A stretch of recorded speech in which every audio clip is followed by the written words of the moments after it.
Everyone, I am Karishma. Welcome back to the channel. कैसे हो आप लोग? आई होप आप लोग सब बहुत अच्छे होंगे एंड आई होप कि अब धीरे धीरे पढ़ाई ट्रैक पर आ रही होगी। ठीक है, तो आज इस वीडियो में हम सीखने वाले हैं कि मॉक टेस्ट को अटेम्प्ट करने का सही तरीका क्या होना चाहिए और क्या सही तरीका हो सकता है। आई नो कि बहुत सारे लोग हैं जो मॉक टेस्ट से काफ़ी डरते हैं and if you have watched my recent shorts, उसमें मैंने बताया है कि importance of mock test and analysing mock test properly कितनी बड़ी होती है। It can definitely change your examination game completely और आपकी प्रेपरेशन को यहाँ से यहाँ लेकर जा सकती है अगर आपने मॉक टेस्ट की सही अटेम्प्ट करने का तरीका और उसको एनालाइज करने का तरीका सीख लिया। आज इस वीडियो में हम मॉक टेस्ट को अटेम्प्ट करने का तरीका सीखेंगे एंड अगर आप लोग कहेंगे तो किसी दूसरी वीडियो में हम मॉक टेस्ट को एनालाइज कैसे करना चाहिए उसके बारे में बात करेंगे। देखो, हर स्टूडेंट का मॉक टेस्ट को अटेम्प्ट करने का तरीका डिफरेंट होता है, लेकिन हम इस वीडियो में बात करेंगे उस तरीके की जिससे कि आपके मार्क्स मैक्सिमाइज हो। ये वीडियो थोड़ी लंबी हो सकती है बट आप इसको 1.5x या 2x पर कर देख लेना एंड जितना भी टाइम आज आप यहाँ इसमें इन्वेस्ट करने वाले हो वीडियो में, मेक श्योर कि आप अपनी अटेंशन डाइवर्ट ना करके कंप्लीटली इसको समझो, बिकॉज मॉक टेस्ट की इंपॉर्टेंट स्पेसिफिकली प्रीलिम्स एग्जामिनेशन में बहुत ज़्यादा होती है और अपना टाइम वेस्ट सिर्फ यहाँ हमें नहीं करना है। मेरा और आपका मोटिव होना चाहिए कि हम जब कहीं टाइम इन्वेस्ट कर रहे हैं तो हम वहाँ से कुछ ना कुछ गेन करके जाएं, वो आगे आपको कुछ ना कुछ फायदा जरूर दे। एंड आज हम यहाँ पर देखेंगे कि हर किसी का तरीका मॉक टेस्ट का अटेम्प्ट करने का डिफरेंट होता है। बहुत से लोग होते हैं जो मॉक टेस्ट क्वेश्चन नंबर 1 से शुरू करेंगे और पूरे एंड तक 100 क्वेश्चन तक करते हुए चले जाएंगे। बहुत सारे लोग होते हैं जो पहले पूरा एक बार एनालाइज करते हैं कि क्या क्या क्वेश्चंस आए हैं और उसके बाद पिक करते हैं। एंड तीसरे तरह के स्टूडेंट्स ऐसे होते हैं जो बीच में रुककर अगर उनको लगता है कि हाँ ये क्वेश्चन उनका पहले बना उन्होंने किया हुआ है और उनसे बन जाएगा तो उस क्वेश्चन से करना शुरू करते हैं। आज हम इस वीडियो में समझेंगे कि कौन सा तरीका बेहतर है या आपके लिए कौन सा वर्क कर सकता है एंड किस तरह से आप जो लास्ट के कुछ मिनट्स बचते हैं, कुछ सेकंड्स बचते हैं, उसमें क्या ऐसी चीज़ें कर सकते हो कि उन लास्ट के सेकंड्स को भी आप यूटिलाइज करो। बिकॉज अगर आप प्रीलिम्स में देखो तो एवरी सेकेंड काउंट्स, वहां पर हर मिनट और हर सेकेंड बहुत क्रूशियल है एंड 0.25 0.50 से स्टूडेंट्स रेस से बाहर होते हैं। अगर आपने ये वीडियो देखनी शुरू कर दिया तो ये कंप्लीटली देखकर जाना पूरी वीडियो एंड मैं चाहती हूँ कि आपका जेन्युइनली इस चीज़ से फायदा हो। आज मैं इसमें सिर्फ आपको अटेम्प्ट करने का तरीका बताने वाली हूँ। लेटर किसी वीडियो में हम एनालिसिस की बात भी करेंगे और फिर किसी वीडियो में मैं आपको पूरा का पूरा मॉक टेस्ट सॉल्व करके दिखाऊंगी किस तरह से मैं मॉक टेस्ट सॉल्व करती हूँ। ठीक है, तो उसके बाद वो भी हम कर सकते हैं अगर आप लोग कहेंगे। कमेंट सेक्शन में जरूर बताना एंड अगर आप ये वीडियो देखना शुरू कर चुके हो तो आई वुड रिक्वेस्ट कि एंड तक देखना, तभी आपको इसका बेनिफिट मिलने वाला है। This video is really going to help you in attempting your mock test and maximising your marks. तो आज मैं आपको वो सिखाऊंगी, चलिए शुरू करते हैं। सो आज मैं अटेम्प्ट करने वाली हूँ प्रैक्टिस मॉक का IBPS PO 2024 प्रीलिम्स का जो फ्री मॉक टेस्ट है वो मैं यहाँ पर अटेम्प्ट करने वाली हूँ। तो उसके बाद मैं आप लोगों के साथ ये भी डिस्कस करूंगी कि कैसे आप लोगों को करना चाहिए। आप लोग भी अगर आपने ये ऑलरेडी अटेम्प्ट कर रखा है तो अपना स्कोर मेरे साथ जरूर शेयर करना और आपने किस तरह से अटेम्प्ट किया था वो मुझे जरूर बताना। तो चलिए हम लोग मॉक टेस्ट देना स्टार्ट करते हैं। ये मैंने यहाँ पर मॉक टेस्ट कर दिया शुरू। I am ready to begin and जैसे फर्स्ट मेरे पास आ गया, आप सबसे पहले मुझे दिख रहा है कि RC मेरे पास यहाँ पर ओपन हुआ है। तो मुझे RC को पहले कभी भी नहीं अटेम्प्ट करना है, मुझे RC हमेशा स्किप करना है एंड मुझे उसके बाद यहाँ पर मैं मार्क फॉर रिव्यू कर सकती हूँ इसको, ताकि मुझे याद रहे फर्स्ट से RC था एंड उसके बाद मैं चले जाऊँगी सीधा। कम से कम 5-6 क्वेश्चन तो होंगे। 6th 7th पर जाते हैं। 7th, हाँ 7th पर नहीं है तो 6th, मतलब 6th नंबर तक मेरा RC है तो वो मुझे नहीं छूना है। 7th से शुरू करते हैं। अब 7th हम देखते हैं। 7th में यहाँ पर हमें दिया हुआ है find out if the word are appropriate and correctly spelled. अच्छा, ये स्पेलिंग वाला है कि कौन सा सही लिखा हुआ है कौन सा गलत। तो इस तरह के क्वेश्चंस को हम फटाफट से अटेम्प्ट कर सकते हैं। ज़रूरी नहीं है कि हम पूरा का पूरा पेपर देख के आए फिर करें, इस तरह से हमारा टाइम बहुत ज़्यादा वेस्ट हो जाएगा। हमने देखा ये वाला क्वेश्चन स्किप करने वाला है, जैसे RC कभी भी मैं पहले नहीं करना, लेकिन ये वाले जो क्वेश्चंस हैं ये हम तुरंत कर सकते हैं। तो जैसे ये क्वेश्चन आया फटाफट हमें इसको अटेम्प्ट करना है। अब देखो यहाँ पर मैं आपको नहीं बताऊंगी कैसे अटेम्प्ट करना है कैसे नहीं, क्योंकि उसमें बहुत टाइम लग जाएगा एंड वो वीडियो हम किसी और टाइम के लिए रखेंगे। अभी मैं फटाफट इस वाले क्वेश्चन को अटेम्प्ट कर लेती हूँ। सो ये 4 क्वेश्चन अटेम्प्ट कर लिए। उसके बाद हमारा अगला क्वेश्चन आया है, 3 सेंटेंसेस दिए हुए हैं। Decide which of the sentence are grammatically and meaningfully correct. Meaningful और ग्रामेटिकली करेक्ट जो सेंटेंस है, तो इस वाले क्वेश्चन को भी हम साथ के साथ अटेम्प्ट कर सकते हैं। इसको भी हमें स्किप नहीं करना है, फटाफट अटेम्प्ट करने की कोशिश करेंगे। तो मैं अटेम्प्ट करती हूँ और फिर आपको बताती हूँ नेक्स्ट।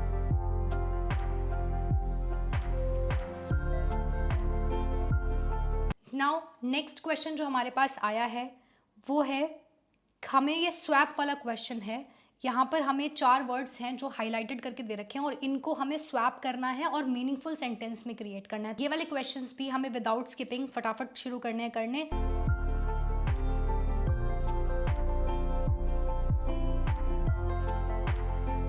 नाउ मैंने ये क्वेश्चन अटेम्प्ट कर लिए, जो मुझे लगा कि मैं नहीं कर पा रही हूँ वो मैंने स्किप कर दिया अभी के लिए। अगर टाइम मिलेगा तो मैं बाद में वो देख लूँगी। अब नेक्स्ट क्वेश्चन है हमारा एरर और नो एरर का, मतलब ये भी हमें इसमें एरर डिटेक्शन है बेसिकली। यहाँ पर हमें 4 सेंटेंसेस दिए हुए हैं, उसमें से हमें बताना है कि किसमें एरर है, अगर नहीं है तो उसमें, तो ये वाला क्वेश्चन भी हम स्किप नहीं करेंगे, ये साथ के साथ हम लोग अटेम्प्ट करेंगे।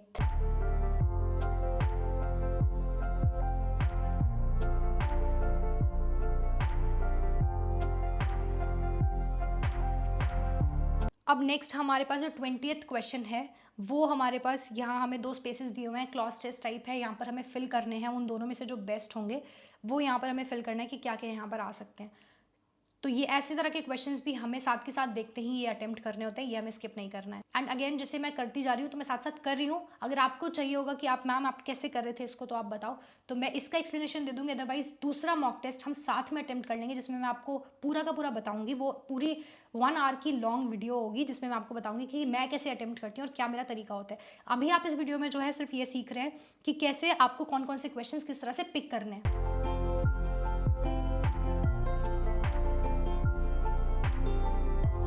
नाउ 22nd क्वेश्चन है यहाँ पर, जिसके अंदर यहाँ हमें बताया गया है कि एक हमें हाईलाइटेड पार्ट दे दिया, उसको कौन कौन 3 ऑप्शंस दिया, उसमें से कौन सा रिप्लेस कर सकता है, तो वो क्वेश्चन है। तो ये भी हमें साथ के साथ अटेम्प्ट करना होता है, ये भी हमें स्किप नहीं करना है।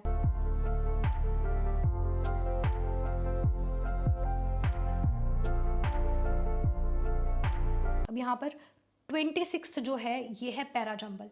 अब पैराजंबल्स में अगर आप अच्छे हो पैराजंबल में तो आप कर सकते हो। जैसे अभी मेरे पास ये सारे क्वेश्चंस करने के बाद भी मुझे अभी 9 मिनट्स बचे हुए हैं, तो 9 मिनट में अगर मैंने यहाँ पर पैराजंबल करना शुरू कर दिया तो मुझे, मतलब मैं अपने आप से श्योर नहीं हूँ कि मैं पैराजंबल कर पाऊंगी कि नहीं। मैं फटाफट से एक बार रीड कर लेती हूँ, क्या पता आसान हो, तो शायद ये हो जाएगा 2 मिनट के अंदर। लेकिन अगर नहीं हुआ तो मैं स्विच करूँगी सीधा आरसी पर, क्योंकि आरसी मुझे पता है कि आरसी में से अगर 6 क्वेश्चन भी हैं तो मैं 4-5 तो आराम से निपटा लूँगी। लेकिन पैराजंबल में शायद हो सकता है मुझसे गलती हो जाए, इसीलिए पैराजंबल मैं स्किप करने वाली हूँ अभी, और मैं एक बार हल्का सा रीड कर लेती हूँ पैराजंबल को। पैराजंबल आई नो कि बहुत ही ट्रिकी होता है और हर किसी के लिए मुश्किल होता है, तो एक बार फटाफट से रीड कर लेते हैं। अगर इजी लगा, अगर ऐसा लगा कि फर्स्ट एक आध कोई इसमें से अटेम्प्ट कर सकते हैं, लास्ट या फर्स्ट पता चल गया, तो अटेम्प्ट करके मैं सीधा आरसी की तरफ जाने वाली हूँ। एंड आई थिंक आपकी भी यही स्ट्रैटेजी होनी चाहिए।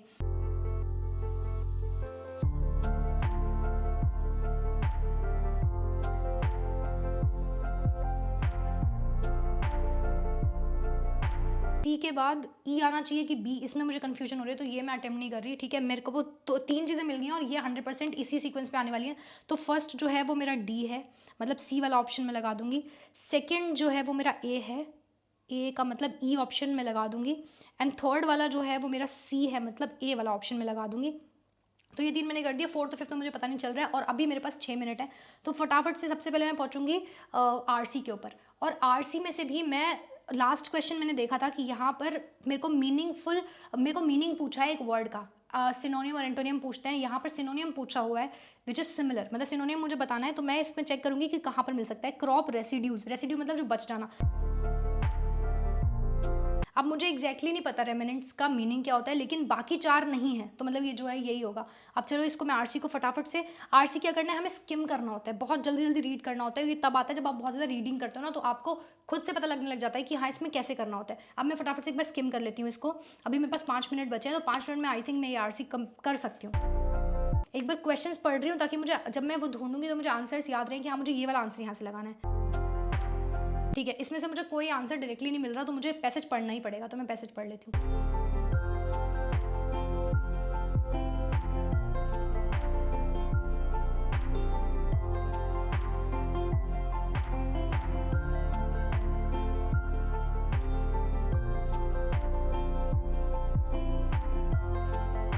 एंड अभी मेरे पास सिर्फ 7 मिनट्स बचे हैं, और कोई मेरे को सेकंड्स बचे हैं, और कोई मुझे आ नहीं रहा है, तो यहाँ पर ये एंड हो जाएगा। अब यहाँ पर हम अपना दूसरा सेक्शन क्वांट देखने वाले हैं। सबसे पहले हमें एक डीआई दिखी है क्वांट में, तो हम लोग डीआई तुरंत नहीं शुरू करते हैं, हम मिसलेनियस पर जाएंगे यहाँ पर मार्क फॉर रिव्यू करके, क्योंकि बहुत सारी डीआईज होंगी, तो 5 क्वेश्चन इसमें होंगे। 6th क्वेश्चन देखते हैं, तो यहाँ पर क्वाड्रेटिक इक्वेशन है, तो हम फटाफट से क्वाड्रेटिक इक्वेशन तुरंत सॉल्व कर लेंगे।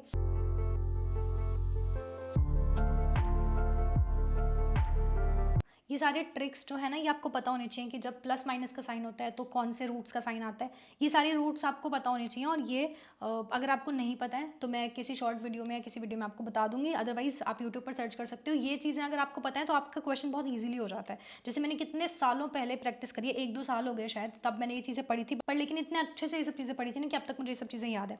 तो अब इसका नेक्स्ट हम देख लेते हैं।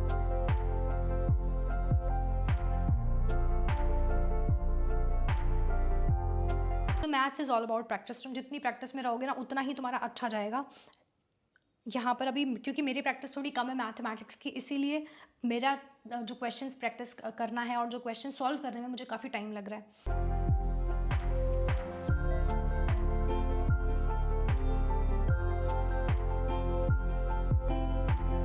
नाउ नेक्स्ट मैं 11th क्वेश्चन पर आई हूँ अभी, और मेरे पास अभी 14 मिनट्स के अप्रॉक्स बाकी हैं।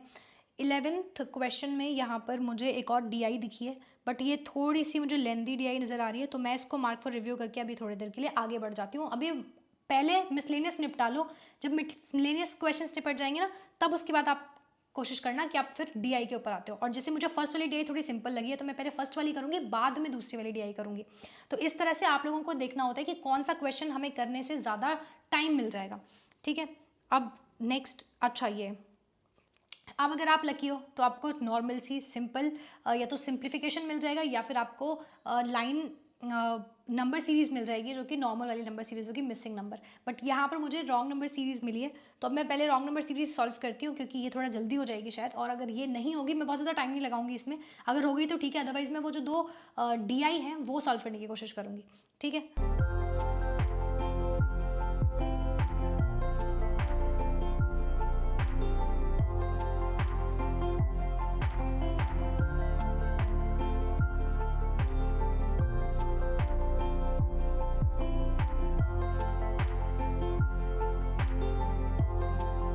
इसमें से 19th वाला जो है और जो 20th वाला है वो उसका मुझे लॉजिक नहीं समझ में आ रहा है, तो अभी वो मैं स्किप कर दूंगी।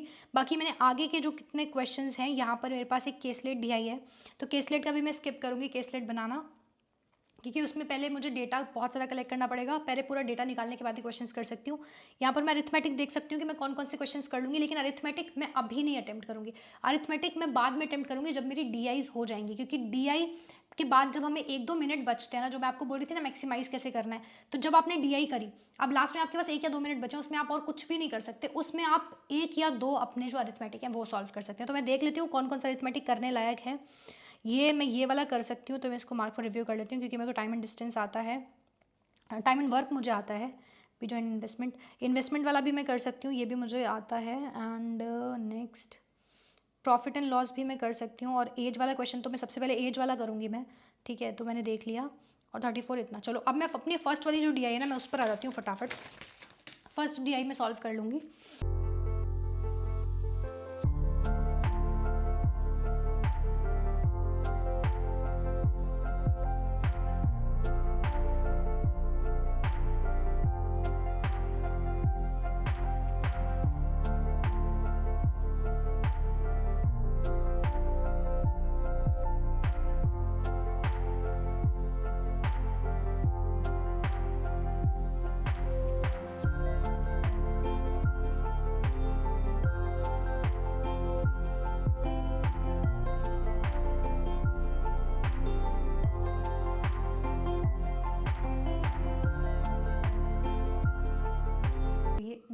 देखने में जो क्वेश्चन डिफिकल्ट लगता है ज़रूरी नहीं है कि वो डिफिकल्ट होगा। ये देखने में क्वेश्चन मुझे बहुत डिफिकल्ट लग रहा था, लेकिन डिफिकल्ट नहीं है।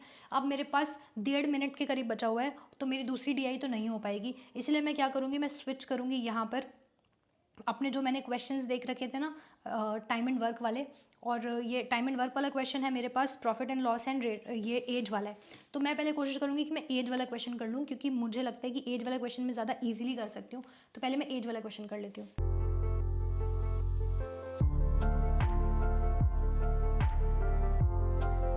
और अब सिर्फ 13 सेकंड्स बचे हुए हैं, तो 13 सेकंड में कुछ नहीं कर सकती अभी। मेरे यहाँ पर टोटल मैंने 14 क्वेश्चंस यहाँ पर किए हैं, एंड क्योंकि स्पीड बहुत कम हो गई है, अब मैथ्स में प्रैक्टिस चाहिए होती है, तो इसलिए स्पीड कम है, तो ये वाला तो मेरा हो चुका सेक्शन। नाउ नेक्स्ट है यहाँ पर हमारे पास रीजनिंग।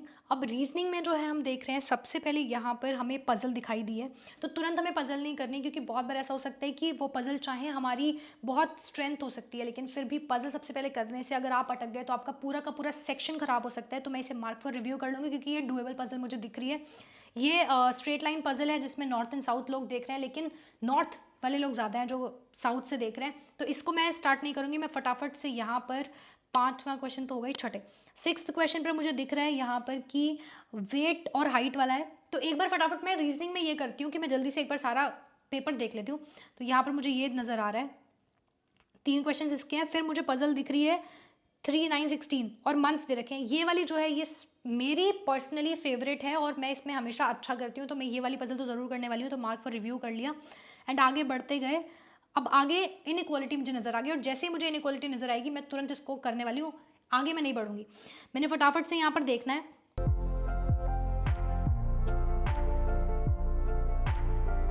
ठीक है, तो ये मेरे ठीक हो गया। उसके बाद मुझे यहाँ पर दिख रहा है 8 balls for placed, ये मेरे को यहाँ पर दिख रहा है direction.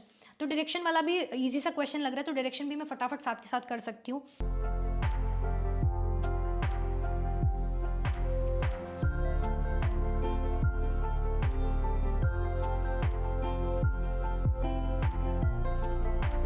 Now what which colour is parked at the top most floor, ये फ्लोर वाली है। इसको मैं अभी सिर्फ मार्क फॉर रिव्यू करके आगे बढ़ जाऊंगी, क्योंकि ये वाली अभी मुझे लग रहा है कि थोड़ी सी ट्रिकी हो सकती है, इसमें शायद मैं फंस जाऊँ।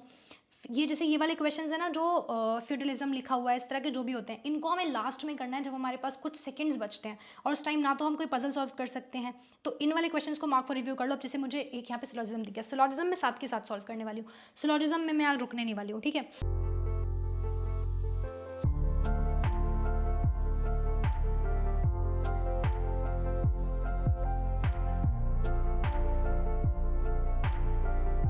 तो मैंने यहाँ पर सिलोजिज्म भी कंप्लीट कर लिया अपना। और उसके बाद अब 31st क्वेश्चन जो है ये अगेन मेरे पास एक ऐसा वर्ड है जिसमें यूटिलाइजेशन लिखा हुआ है और उससे कुछ मीनिंगफुल वर्ड बनाना होगा, तो इसको भी मार्क फॉर रिव्यू करके रख लूँगी, अभी नहीं करूँगी।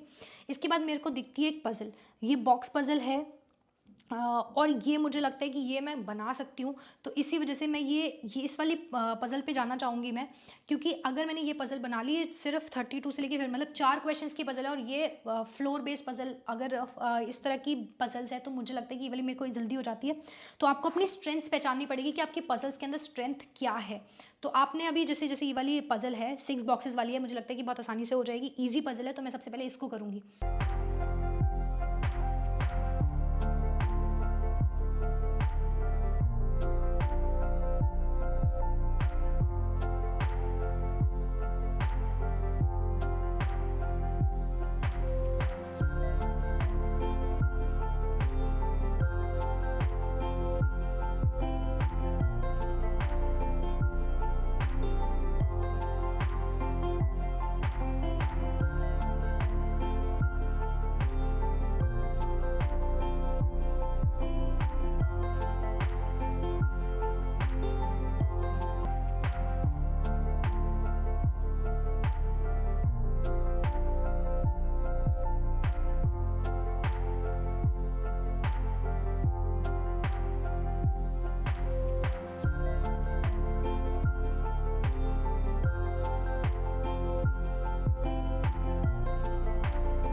ये सबमिट हो गया पूरा।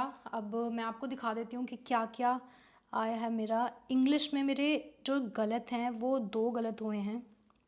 ठीक है, सो ये सबमिट हो गया है मेरा पूरा का पूरा सेक्शन, टेस्ट पूरा सबमिट हो गया है। यहाँ पर मैंने आप लोगों को बताया कि आपको कैसे कैसे करना था। इंग्लिश में हमने क्या किया, इंग्लिश में सबसे पहले हमने जो आरसी है उसको स्किप किया। जो क्वेश्चंस थे चाहे वो हमारे स्वैप वाले हों या फिर जो एरर डिटेक्शन है उस तरह के क्वेश्चंस, फिलर्स हैं वो वाले हमने पहले अटेम्प्ट किए। उसके बाद हमने देखा कि पैराजम्बल जो है वो हम कर सकते हैं कि नहीं कर सकते हैं, अगर वो डुएबल है 1 या 2 क्वेश्चन उसके वहाँ पर हमने कर लिया। और उसके बाद हमने आरसीज पर स्विच कर दिया सीधा। आरसी में से भी वो वाले क्वेश्चन पहले किए जिसमें सिनोनियम और एंटोनियम पूछे जाते हैं वो, उसके बाद बाकी आरसी पर गए। पहले क्वेश्चन पढ़े आरसी के और उसके बाद आरसी अटेम्प्ट करने की कोशिश की। क्वांट में हमने वहीं डीआईस को स्किप करके पहले मिसलेनियस क्वेश्चंस किए, उसके बाद हमने डीआई किया एंड जब डीआई में ज़्यादा टाइम लग गया तो देखा कि अब 1 या 2 मिनट बचे हुए हैं, इसमें हम कोई अरिथमेटिक क्वेश्चन कर पाएंगे, बाकी और कुछ नहीं कर पाएंगे, तो हमने वहाँ पर वो चीज़ कर ली बजाय कि हम अपना टाइम वेस्ट करते। तो वहाँ पर वो किया और उसके बाद फिर हम जब रीजनिंग पर गए तो रीजनिंग में हमने सबसे पहले अटेम्प्ट किया जो सिलोजिज्म के क्वेश्चन हैं, इनइक्वालिटी के क्वेश्चन है, जो मिसलेनियस वाले क्वेश्चन है जो बहुत ईजिली हो सकते हैं, जो डायरेक्शन के क्वेश्चन है, जब वो हमने कर लिए तो उसके बाद फिर हम लोग गए उन वाले क्वेश्चंस के ऊपर जो हमारी पजल्स थी, और वो भी पजल्स जो हमारी स्ट्रेंथ थी, जो पहली पहली बार में हमें पता था कि हमसे बन जाएंगी, वो वाली पजल्स पर हम गए। तो जैसे आप इंग्लिश में यहाँ पर देख सकते हो मेरे 2 क्वेश्चंस जो हैं इंग्लिश में गलत हुए हैं। यहाँ पर इंग्लिश में मेरा एक तो ये क्वेश्चन गलत हो गया है, ह्यूमन फुटप्रिंट इन नॉर्थ अमेरिका, मतलब जो वो था एरर डिटेक्शन का क्वेश्चन था, यहाँ पर वो गलत हुआ है। एंड दूसरा भी एरर डिटेक्शन वाला जो क्वेश्चन है वो गलत हुआ है। बाकी ये वाला क्वेश्चन जो था ये मैंने अटेम्प्ट ही नहीं किए थे। आरसी के 2 क्वेश्चन मैंने अटेम्प्ट नहीं किए थे एंड ये तो मैंने अटेम्प्ट किया था ना, ये तो अटेम्प्ट किया था, पता नहीं ये कैसे रह गया। एनीवेज ये अटेम्प्ट नहीं किया था, आरसी वाला तो मैंने इसमें देखो मेरा सही भी था, रेमनेंट्स मैंने किया था इसमें, बट पता नहीं, चलो कोई बात नहीं। तो ये यहाँ पर हुआ। अब बाकी हम क्वांट में अगर जाएं तो क्वांट में जितने भी किए आपको ये ज़रूर देखना चाहिए कि जितना भी आप कर रहे हैं, चाहे वो क्वांट हो चाहे रीजनिंग हो, एटलीस्ट उसमें आपका कुछ भी नेगेटिव ना हो। अगर आपने नेगेटिव नहीं किया तो आप बहुत अच्छा बाकी एवरेज लोगों से कर जाओगे एंड आपकी परसेंटाइल काफ़ी अच्छी आएगी। यहाँ पर आप देख सकते हो मैंने जितने भी क्वांट में, इवन तो मैंने बहुत कम क्वेश्चंस किए, सिर्फ 14 क्वेश्चंस मैंने यहाँ पर किए हैं, लेकिन सारे के सारे करेक्ट हैं। उसके बाद हम जाते हैं अपनी रीजनिंग एबिलिटी के ऊपर, और रीजनिंग में 100% एक्यूरेसी है, कोई भी क्वेश्चन हमने गलत नहीं किया है। हमने इवन 2 क्वेश्चंस 2 पजल्स की और बाकी सारे क्वेश्चंस किए हैं, लेकिन उन पजल्स में से भी हमारे सारे क्वेश्चंस सही हुए हैं। एंड जो मिसलेनियस हमने क्वेश्चंस किए, चाहे वो इनइक्वालिटी वाले क्वेश्चंस हो हमारे, कहाँ गया वो, इनइक्वालिटी वाले क्वेश्चंस हो या फिर हमारे सिलोजिज्म वाले क्वेश्चंस हो, वो सब के सब हमने एकदम ठीक किए हैं। सो ये आपकी स्ट्रैटेजी होनी चाहिए। सबसे पहले आपको मिसलेनियस करना है एंड जितना भी हो सके आपको कोशिश करनी है कि आपको कुछ भी इनकरेक्ट नहीं करना है, सारी चीज़ें आपको करेक्टली करनी है। एक्यूरेसी अगर आपकी अच्छी रहेगी तो आप बहुत अच्छा अटेम्प्ट कर पाओगे। And so I just hope this video was really helpful, and अगर आप अभी तक यहाँ पर रुके हो and this video added something in your preparation, so make sure that you like this video, you subscribe to the channel, you share it with your friends, and I will see you all very soon। अगर आपको चाहिए कि हम पूरा का पूरा एक live mock दें जिसमें मैं आपके साथ सॉल्व करूं, तो आप वो भी मुझे बता सकते हैं, या फिर कोई सेक्शन स्पेसिफिकली जैसे फॉर इंग्लिश सेक्शन हो गया या फिर रीजनिंग का सेक्शन हो गया, तो आप वो भी मुझे बता सकते हैं, वो भी हम साथ में सॉल्व कर सकते हैं। एंड कैसे एनालाइज करना है आपको अपना मॉक टेस्ट, वो भी मैं बहुत जल्दी किसी वीडियो में बताऊंगी। अगर आपको चाहिए तो आप कमेंट करो, मुझे बताओ कि आपको क्या डाउट्स रहे हैं एंड किस तरह से आप लोग स्ट्रगल करते हो अभी भी मॉक टेस्ट के अंदर। And I am going to end this video. I think अगर आपको अच्छी लगी है वीडियो, सब्सक्राइब ज़रूर करना और अपने फ्रेंड्स के साथ शेयर भी ज़रूर करना। चलो, I am going to see you all very soon. Till then, bye bye.